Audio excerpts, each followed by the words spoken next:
Hello friends, welcome to history holy. इस video में हम गवर्नमेंट ऑफ इंडिया एक्ट 1858 के प्रोविजंस एंड फीचर्स के बारे में जानेंगे। इसके पहले regulating act, Pitt's India act, charter act 1793, charter act 1813, charter act 1833 and charter act of 1853, ये सारे के सारे वीडियोस आप कवर कर लीजिए, देख लीजिए, क्योंकि अगर ये वीडियोस आप देखे रहेंगे इन सारे एक्ट्स के बारे में, इनके प्रोविजंस के बारे में आपको अच्छे से पता होगा, तो ही आपको आगे के एक्ट्स समझ में आएंगे। ठीक है, तो इन सारे वीडियोस की लिंक डिस्क्रिप्शन बॉक्स में है, आप वहाँ से जा करके इन सारे वीडियोस को देख सकते हैं। अब वीडियो में आगे बढ़ते हैं। उससे पहले जिन लोगों ने भी अभी तक चैनल को सब्सक्राइब नहीं किया है वो प्लीज़ चैनल को सब्सक्राइब कर दें। एंड अब हम देखते हैं गवर्नमेंट ऑफ इंडिया एक्ट के प्रोविजंस। तो सबसे पहले हम देखते हैं प्रोविजंस क्या क्या थे। East India company was liquidated. East India company अब क्या हो गई थी, ख़त्म हो गई थी। अब उसका कोई भी अस्तित्व नहीं बचा था, क्योंकि आप देखेंगे जो चार्टर एक्ट 1853 था उसमें क्या हुआ था कि जो अभी तक 20 साल का लाइसेंस ईस्ट इंडिया कंपनी को हर एक्ट के थ्रू मिल जाता था। ठीक है, इसके पहले के चार्टर एक्ट्स में देखेंगे कि हर एक्ट में उनको अगले 20 साल तक ट्रेड करने का लाइसेंस दे दिया जाता था, और ये लाइसेंस उन्हें 1853 के एक्ट में नहीं दिया गया। ठीक है, 1853 के उसमें एक्ट में उनको किसी भी तरीके का कोई लाइसेंस नहीं दिया गया ट्रेड कंटिन्यू करने का। तो इससे साफ हो जाता है कि अब ब्रिटिश क्राउन कभी भी ईस्ट इंडिया कंपनी को ख़त्म करके पूरा का पूरा शासन सब कुछ ब्रिटिश इंडिया का अपने हाथ में ले सकती थी।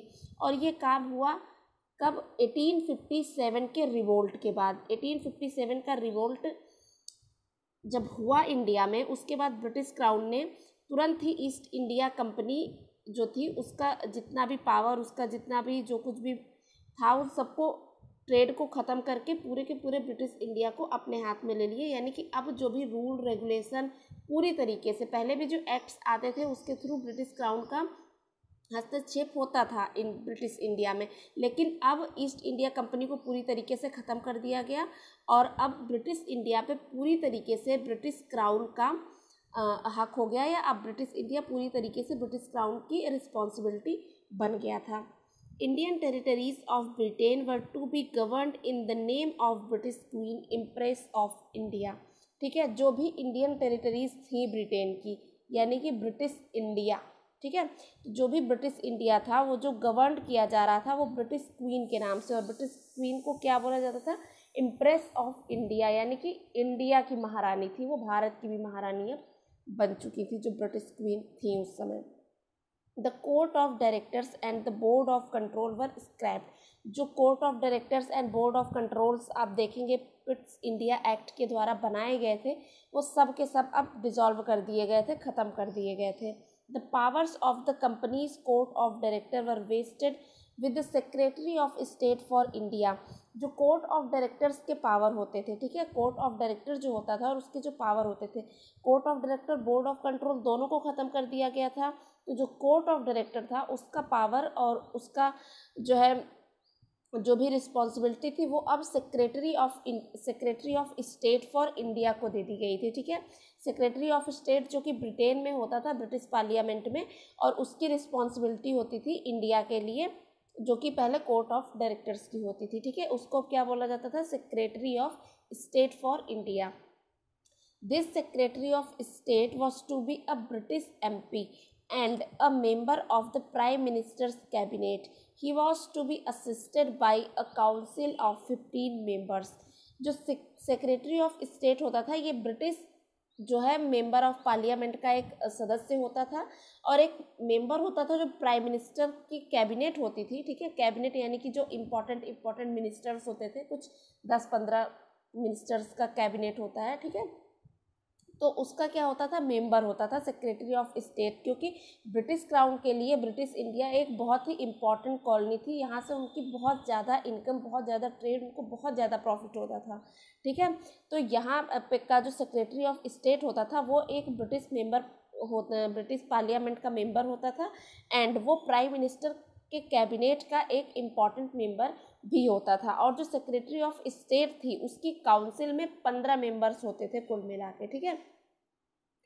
The representative of the British government in India was the Governor General and Viceroy, both the same person।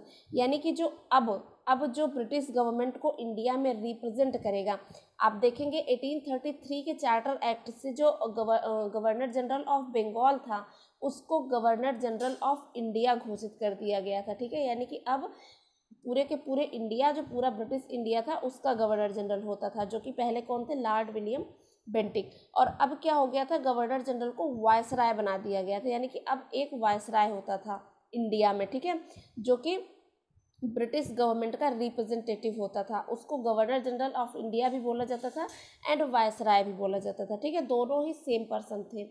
The viceroy and governors of the various presidencies were appointed by the crown.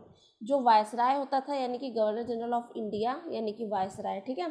और जो अलग अलग presidencies थी, जैसे कि हो गया बॉम्बे हो गया, बंगाल हो गया एंड पंजाब हो गया, बहुत सारी प्रेसिडेंसीज थी, मद्रास हो गई। इन सब प्रेसिडेंसीज के जो गवर्नर होते थे ये सारे के सारे क्राउन के द्वारा अपॉइंट किए जाते थे। इनकी नियुक्ति ब्रिटिश क्राउन के द्वारा की जाती थी। The Viceroy was to be assisted with an executive council। Viceroy के पास अपनी एक एग्जीक्यूटिव काउंसिल होती थी, ठीक है।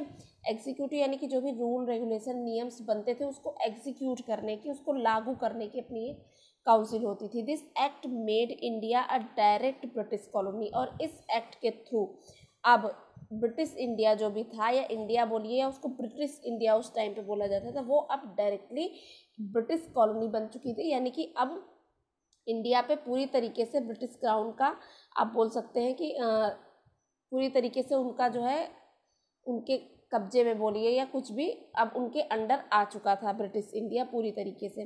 This act abolish the dual government of the Pitt's India act and also ended the doctrine of lapse, ठीक है। वही पिट्स इंडिया एक्ट का जो डुअल गवर्नमेंट वाला सिस्टम था, यानी कि board of control and court of directors and ये सब, इन सब चीज़ों को इसने पूरी तरीके से ख़त्म हो गया। अब सिर्फ क्या होता था, एक सेक्रेटरी ऑफ स्टेट होता था जो कि ब्रिटिश पार्लियामेंट में होता था एंड प्राइम मिनिस्टर के कैबिनेट में होता था, ठीक है। उसकी काउंसिल में 15 मेंबर होते थे। और दूसरा इंडिया में जो रिप्रेजेंटेटिव होता था ब्रिटिश क्राउन का, वो क्या होता था ब्रिटिश गवर्नमेंट का, वो होता था वायसराय या गवर्नर जनरल ऑफ इंडिया, ठीक है। अब कोई भी ऐसा नहीं था कि आपको दो जगह, एक कोर्ट ऑफ डायरेक्टर्स होंगे दूसरे बोर्ड ऑफ कंट्रोल होंगे, ऐसा कुछ भी नहीं, ठीक है। अब सिर्फ और सिर्फ सेक्रेटरी ऑफ स्टेट होता था। और जो डॉक्ट्रिन ऑफ लैप्स की पॉलिसी थी, ठीक है, उसको भी ख़त्म कर दिया गया। डॉक्ट्रिन ऑफ लैप्स की पॉलिसी में हम नेक्स्ट वीडियो में अच्छे से डिटेल में देखेंगे कि इस पॉलिसी में था क्या, ठीक है। ये एक इम्पॉर्टेंट पॉलिसी थी जिसकी वजह से आप बोल सकते हैं कि इसका काफ़ी बड़ा रोल था 1857 के रिवोल्ट को होने में। There was provision for Indians also to be admitted to the civil services, ठीक है। और 1858 का जो गवर्नमेंट ऑफ इंडिया एक्ट था उसके थ्रू उसमें एक इम्पॉर्टेंट प्रोविज़न ये भी था कि अब इंडियंस भी जो सिविल सर्विसेज का एग्ज़ाम 1853 के चार्टर एक्ट से स्टार्ट हुआ था, ठीक है। पहले इसको क्या होते थे, जो कोर्ट ऑफ डायरेक्टर्स होते थे वो अपनी मर्जी से ऊंची ऊंची पोस्ट पे, जो भी सिविल सर्विसेज वाले पोस्ट थे, एडमिनिस्ट्रेटिव पोस्ट थे, उस पर वो अपनी मर्जी से लोगों को रखते थे, ठीक है।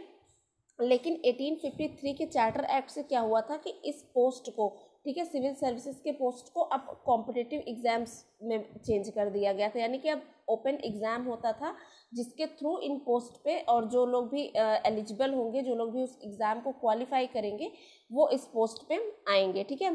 तो अब क्या कर दिया गया, लेकिन पहले क्या होता था कि ये सिर्फ ब्रिटिशर्स के लिए था, वही ये इस एग्ज़ाम को दे सकते थे, लेकिन अब इस एग्ज़ाम्स को इंडियंस भी दे सकते थे, ठीक है। और कुछ फैक्ट्स देखते हैं हम कि 1858 का जो गवर्नमेंट ऑफ इंडिया एक्ट था उसके कुछ फैक्ट क्या थे। जैसे कि first secretary of state for India कौन था, ठीक है। तो first secretary of state for India थे Lord Stanley, and first viceroy of India Lord Canning, and next prime minister of Britain. यानी कि जब 1858 का गवर्नमेंट ऑफ इंडिया एक्ट आया तो उस समय ब्रिटेन का प्राइम मिनिस्टर कौन था, तो वो थे बेंजामिन डिसरायली। ओके, सो इस वीडियो में इतना ही। Thank you.